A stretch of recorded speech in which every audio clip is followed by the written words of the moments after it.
اخويا دايما بيفضل مراته عليا. طبعا انتوا عارفين ان خلاص رمضان الخميس الجاي، كل سنه وانتوا طيبين.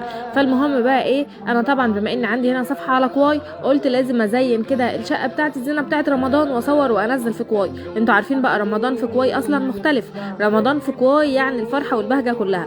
فالمهم بقى ايه، مرات اخويا كانت عندي وانا واقفه بزين المطبخ كده، كنت خلاص زينت الشقه من بره وما كانش فاضل غير المطبخ، فكانت واقفه معايا وانا شاريه الحاجات ديت كده وقاعده بعملها في المطبخ، وبقول لها ده انا ايه، بعد ما خلصت بقى بقول لها ايه، ده انا حاسه كده ان المطبخ لسه عايز شويه احبال نور كده تحت الظرف بتاعته، والكلام ده هيدوله زينه اكتر وبهجه اكتر علشان رمضان، وفوق البوتاجاز والكلام ده.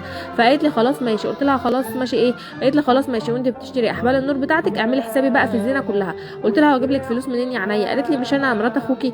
المهم قلت لها ايه، طيب انا هجيب لك كل اللي انت عايزاه، بس ابعتي لي الفلوس فودافون كاش، لان بصي دخلت رمضان علينا دي مكحوره الدنيا، يعني ايه، مخليه الواحد كده مفيش معاه فلوس خالص، اذا كان من التفريزات ولا اليميش ولا الزينه.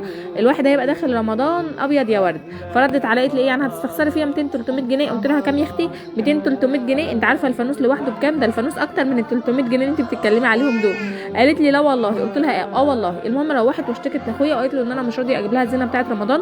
لقيت اخويا بيتصل بيا وبيزعلي وبيقول لي هو انت مستخسره فينا شويه زينه من رمضان؟ الله الغني عنك يا ستي. قلت له انت مجنون انت ولا هي؟